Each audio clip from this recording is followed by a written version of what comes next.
Welcome to Our Next Existence by Katie and the Chorus. I'm Katie, former technology strategist turned reluctant spiritual medium, and I channel messages from the Chorus, a group of beings just beyond our sensory perceptions who are loving, expansive, and who greatly enjoy sharing their perspective of us.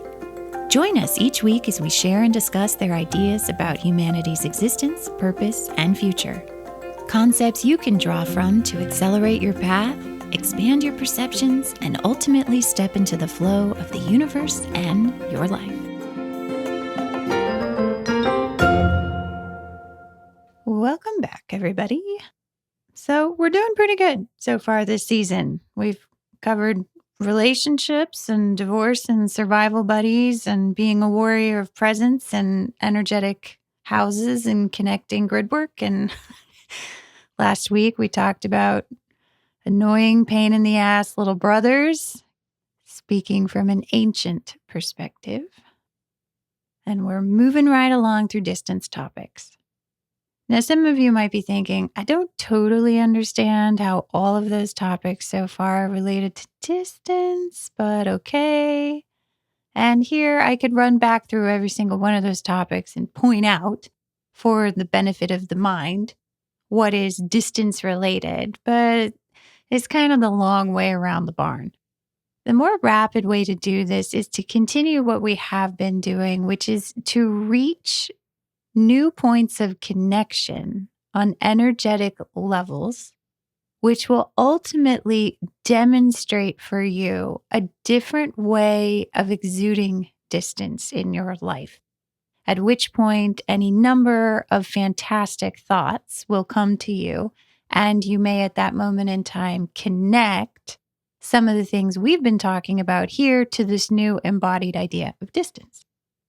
I'm saying this because I've gotten more emails lately than I have in a long time where people are saying, I think I'm getting what you're saying, but I sort of didn't get this part of the episode, or I didn't totally understand it, but I felt like it felt good. That is a perfect response to where we are, because we are pushing ahead into an energetic place quite intentionally, which is beyond mental capacity, so that you are getting a chance to feel out sort of that direct energetic playing field, which in the beginning feels kind of vague because it's new from our conscious perspective. And so we're developing the nuance. So that sense of confusion is where the mind sort of can't quite keep up. And you are still reaching forward in an energetic way. And those varieties of sensations that you're having will start to become more clear as you continue to sense them, which will then be translated kind of downstream into thoughts of like, oh, that's what she meant when she said that thing. And specifically, there was a YouTube comment for last week's episode where someone said they basically blinked out during the part of the episode where I was sharing my experience. They even fell asleep. And what I described in the YouTube comment is sort of a more nuanced version of, well, it goes in on some level. That's true. But what is happening with connective energies is that if there is a program, a belief system that is not ready to recognize some aspect of your history or of your identity, it will activate and may prevent the conscious connection of that piece of information in a mental way. Now, connective energy does not try to push through that programming, because that would actually be a disallowance of the programming, which is considered a part of your complete system. Connective energy honors the fact that that exists, that is a part of you, and that has happened. So instead, what it does is it sort of steps around and moves right into the places where it can be felt. So even if you blink out, you may still feel something about this episode, even when you wake back up again. And that feeling may continue to grow in time into a sort of recognition of things, a sort of felt familiarity of something. And then maybe words you're saying or songs you start singing or parts of the country that suddenly feel known to you or parts of the world you really feel drawn to. What happens is the connective energy builds from the inside out. It develops a sense of wholeness that grows. It's not inserted. It doesn't pick out the things that have held you back. It doesn't break. It doesn't disallow. That's not how it solves things. Instead, it starts sort of connecting inside of us through our heart, through our energetic systems, which ultimately then expand outward into demonstrations of that connectedness in our five senses reality. Okay, so let's take what I just said and apply it to another human experience. And this is the experience of checking out, but in a more extreme way. So I want to talk about the experience of going into shock for a human.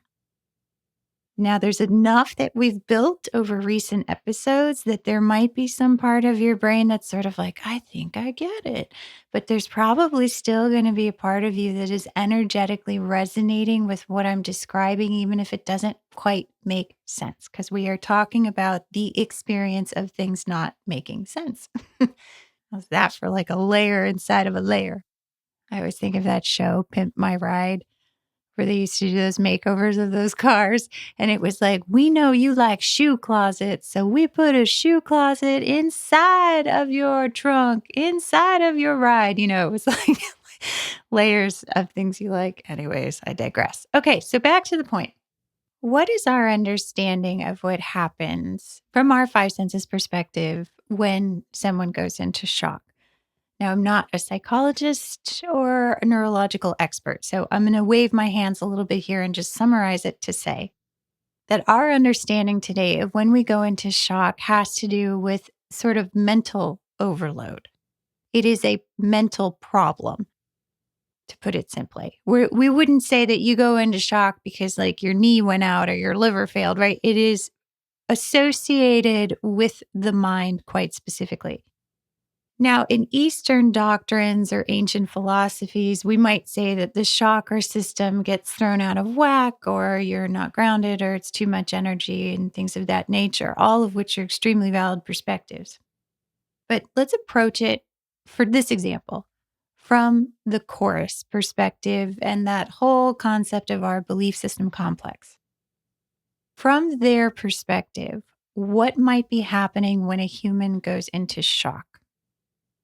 So, one way of looking at it would be that the human experiences something in a period of time that is an immense amount of energy that does not or cannot be instantaneously connected to their belief system complex. Now, why I'm saying their belief system complex is even though we're here in a consensus reality and we share a lot of stuff, you're still you and I'm still me. So if I'm a woman living in Florida, I expect certain things to happen in my environment that might be very different than if I lived as a man in some northern climate, right? There are variations in the way that we experience reality here, especially given what we consider to be geographic distance and the distances of culture and the distances of the way we expect our daily lives to proceed.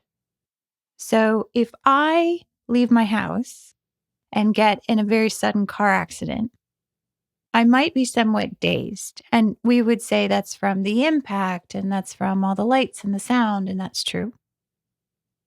And also, that is very much outside of my context for the day. So it will take me some time to integrate this experience, which for me would be very outside of my belief system complex. Now, take a paramedic, take someone who works with car accidents every day.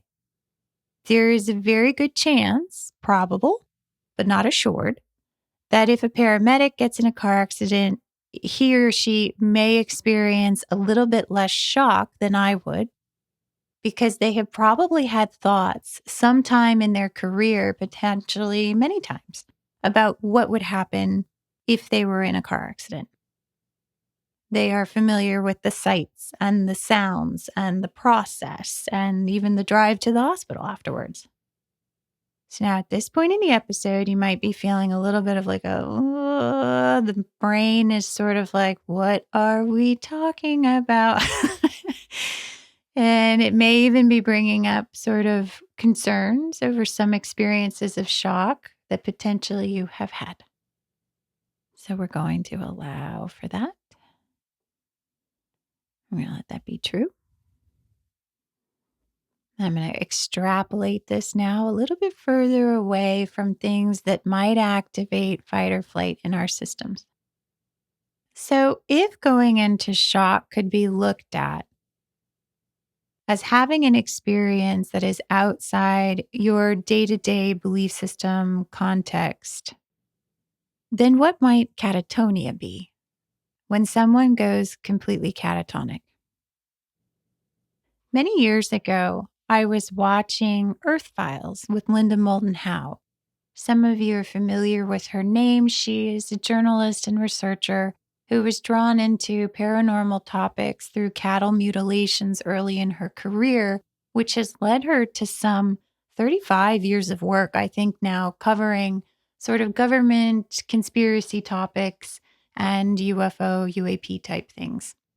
I remember being very absorbed by one episode in which she had a self-proclaimed whistleblower from a base, I guess, of sorts in Antarctica.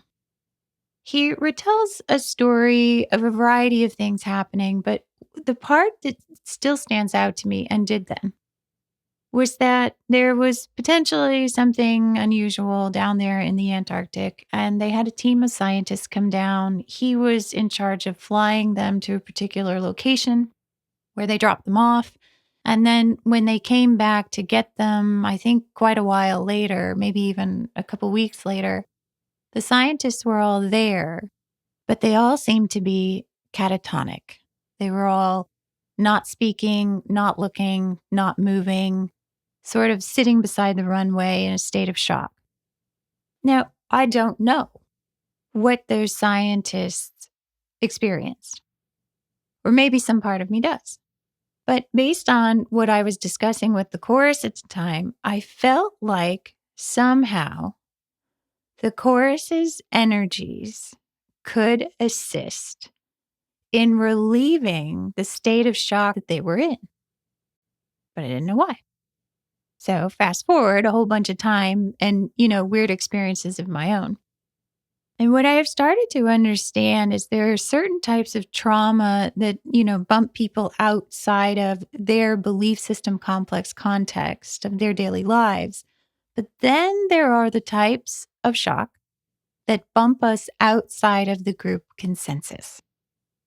When this happens, when we have had an experience that is so out there that it doesn't really find footing anywhere in the sort of mainstream concept of what our world is, often the belief system gets put into sort of a state of being stuck in between the reality that that person has experienced, the real perception of energy of whatever that very out there experience is, and the need to exist or continue to interact with others in the BSC as we understand it to be. So they are physically present, physically visible by us. We see them. They're still here. We remember them. We know who they are. And in some ways, they are conscious here. Like that group of scientists, they could sort of walk back onto the plane, but then they just sat there, sort of staring into space, according to the whistleblower. And in that way, they are not yet expressive in any way, shape, or form of the reality of the memory of the experience that they are still connected to. So they have one foot in the weird experience and they have one foot in our reality. And typically, it takes time for them to integrate that energy here. At which point, they may be able to move around more. They may be able to talk a little bit about what they experienced, maybe for short periods of time. They may be able to reconnect to the identity that they had here. However, it's probable that their identity will have been fundamentally changed by the experience, which will take additional time to integrate. Now, why this is compelling is because, on the one hand, they could have moved into that out there experience even further and basically never come back. They could have vibrated right out of our belief system complex into a different portion of reality in the universe. A portion of reality that maybe the rest of us don't quite yet believe exists just yet.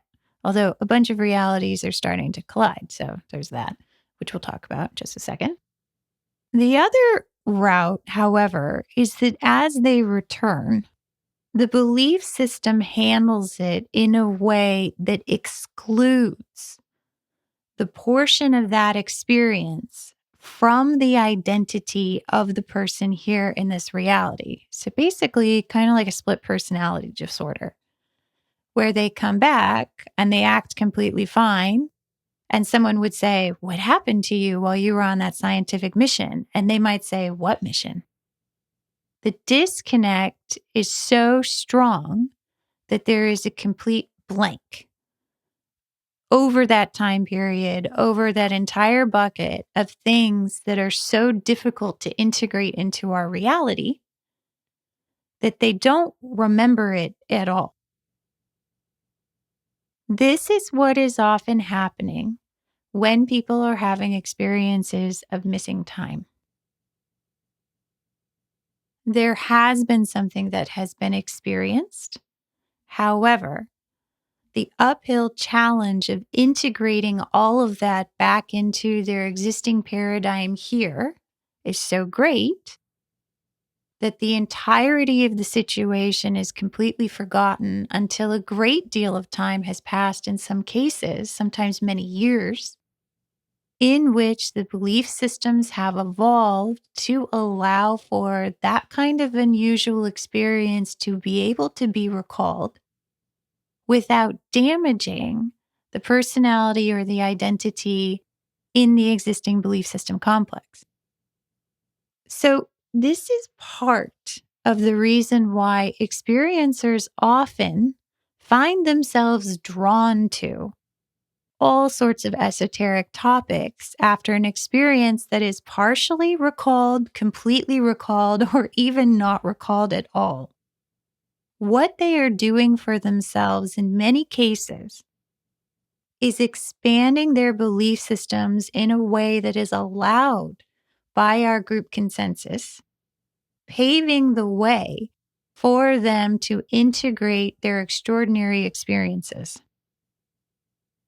So you have some crazy experiences and then find yourself going to meditation or reading all sorts of books by other experiencers or starting to go to groups where experiencers are hanging out, or maybe even just simply withdrawing from the group of friends that you had who may not be able to tolerate that kind of extraordinary. Some people blame this or attribute this, if they view it positively, it's blame or it's attribution, to the experience itself, meaning the beings that they interacted with must have opened them up in such a way that then they sought out sort of these heart-opening topics. That may or may not be true.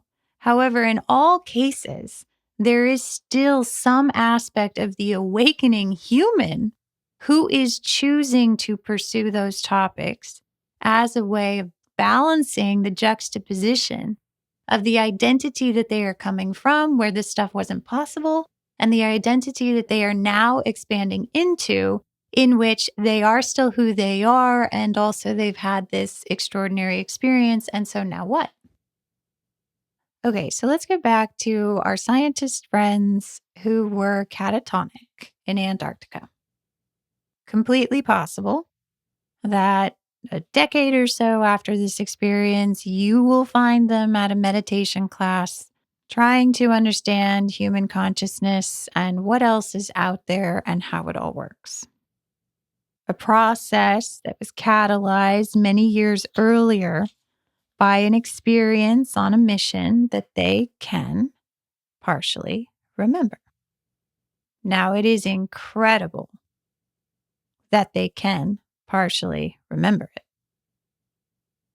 because there are many people in our society that have had extraordinary experiences that truly believe that they have never had anything extraordinary happen to them at all. By their view, reality is what the group consensus has, up until recently, I would say, said that it is. We are here on a rock and we're all alone, and it's quite simple. And you hold a job and you raise a family and you live a good life. Okay. So let's say that day when the scientists were picked up again, the chorus comes out of the plane to greet them. There they are, sitting on the ice, unresponsive. Why might the chorus's presence there accelerate their ability to integrate their experience into the group consensus? Has the chorus changed the group consensus? Nope. The chorus really doesn't insist on altering much, do they? They kind of love it exactly how it is, don't they? So, in that kind of space, in that kind of connective energy, the person might feel an allowance of what it is that they have experienced, an allowance of everything that they believe and did believe before they went on that mission. And in that space, they might create for themselves a way to coexist in both beliefs, both aspects of what they are, unified into a new version of themselves. Essentially, a loving, connective energy like the chorus could accelerate their ability to integrate the energy. Are you feeling what I'm putting down? Because if you haven't moved past your brain space yet into the feeling place, this next part is probably going to melt your brain. You ready? It's okay. It's totally okay. Your brain will be there. It's just a little bit of a shift. It's a shift into feeling things beyond the thinking capacity. It's closing the distance from one perspective. It's expanding the distance from another perspective. It's up to you. There's many ways to play with this. Okay. So I want to take what we were talking about with someone in shock or being catatonic and not being able to remember and integrate these things they've experienced. And I'm going to blow it out 10 levels. You ready? So just feel it. Just feel what I'm saying. That's all you got to do. It's so easy. It's actually easier than thinking, but whatever. We love thinking and we're extremely good at it. And that will come in handy, believe me. Okay, so what is going on between your soul level and this experience of shock and integration? Or we might even say trauma, as we talked about earlier in the season. Remember a few weeks ago when I did that diagram of the soul? We said, hey, the soul is the complete database. It remembers everything that you have experienced here through all of these fractures, through all of these illusions, the AO might say. We might call it different lifetimes, maybe different realities. So up until now, I've been just Katie, trucking along in this life. And then I've started to remember, that is, reconnect with these other versions of me. Maybe I'm having memories from other lifetimes. I'm having chats with other friends from other energetic levels who seem to remember me. It's coming through in a variety of ways, the way it will for a lot of us. Some of you may have heard by now about secret programs, let's say, that people believe that they have participated in and have done jobs maybe in places that are not even on this planet. They are told, is my understanding, that they are regressed in age and sent to these other places, and then they come here and they live out their lives again. So here's where I would ask a question. Is the soul being age regressed? Probably not, right? The soul, you, your physical avatar here, as physical as some other societies consider it to be, more so than potentially the avatar, the physical expression. Your soul doesn't really age. So what is being regressed in those cases is the physical avatar. The soul moves around to all of these places and knows all of these things.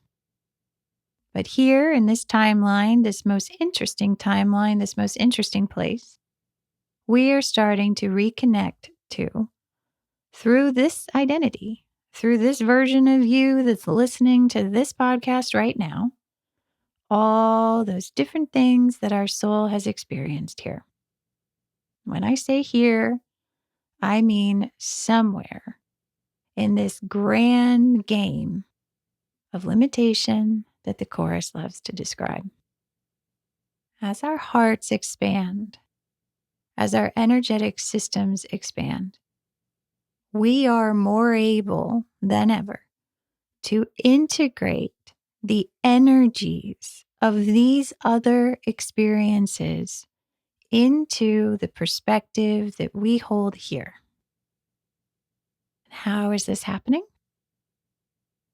Well, the bleed through of memories from these other experiences has been trickling into our reality at a steady pace by the grace of the ones who have already had some of these extraordinary experiences and have continued to remember them and bring them through. Each and every person who has done the hard job of accepting and allowing that some of these things have occurred, that has done the therapy, that has had the long drives reflecting on it, that has been brave enough to tell a friend, each and every one of those experiences has gradually been shifting the allowance of our group consensus for these new and different types of experiences. As that has been growing and spreading, the versions of explanations for these other experiences has continued to expand, and it will continue to do so. The mechanisms of how these experiences have occurred. Maybe it was because somebody went on a secret scientific expedition in the Antarctica. Maybe it's because somebody was sent on a 20 and back secret space program. The mechanism of moving the soul around in these belief systems might be of less import than the fact that they are each somehow bringing back with them the memories and perspectives of their soul through and into the personality and identity in this reality. Meaning, from the Course's perspective, you could consider those mechanisms kind of like a five senses detail, kind of like something the mind really wants to figure out and understand. Meanwhile, the fact of the matter is that their energies were expanding. And so, whereas before these things might have been completely forgotten and not understood, They are now starting to remember these things, even if it's as vague as a notion that they feel like they have been somehow involved in these things, but they have no idea how. These are all actually expressions of the connective energy that humanity wields. You can put us through a spaghetti strainer of fractured illusions and realities, move our souls around to do your bidding wherever you would like, and yet somehow we will still start putting the pieces back together. And the incredible thing is, as we start to realign with the complete memory, the complete connectedness of our soul and all of its experiences in this grand game, we reap the benefits of everything it's learned along the way. So, for example, when my little brothers go to extremes to try to understand what it is that I'm doing and how I'm doing it, I am now completely aware of all of the techniques that they use, how they think about things, and what they believe. I am a connector. And no matter where you take me or where you put me, somehow, some aspect of me will connect to those things. My soul absorbs the knowledge and retains it. And as I expand from this incredible experience of limitation, I now have access to everything that is in my soul. First, I may be shocked to realize what it is that I can do. I may spend a lot of time gardening or building air conditioning fences while I integrate these understandings, while I watch with some degree of amazement at what it is that my body or my brain or my heart or any aspect of my unified field of expression can do. And at each step, I not only allow for these aspects of my experiences to be true and to be somehow full of love, but I also allow for that same possibility for each and every being that I have somehow interacted with across all of these experiences of my soul. I understand them. And in understanding them, my connective ability is empowered anew. You have permission to be everything that you are here. We can handle it. The world is changing and we are awakening. We will see in you something about ourselves that we understand. There is, at this juncture and moving forward, quite frankly, nothing that you could share that would not catalyze in others their awakening as well. It may be shocking, perhaps, for some, but they'll still be here, present in this reality, opening up to ways to integrate what they are understanding into an expanded version of themselves, too. It's time, my beloved friends, to close the distance between you and everything that you are in your soul, in your heart, in the knowing of everything that I'm saying right now. You are and have been more than just your mind, more than just the way you thought about yourself. You are the total sum of all of these experiences and the ways that your soul has uniquely expressed itself in every single one. We are allowing of what you have been here and what you have been elsewhere.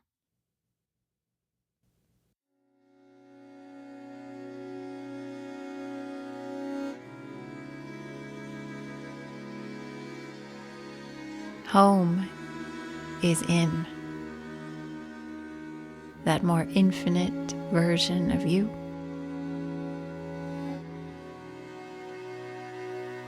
A place where all of these parts are loved infinitely.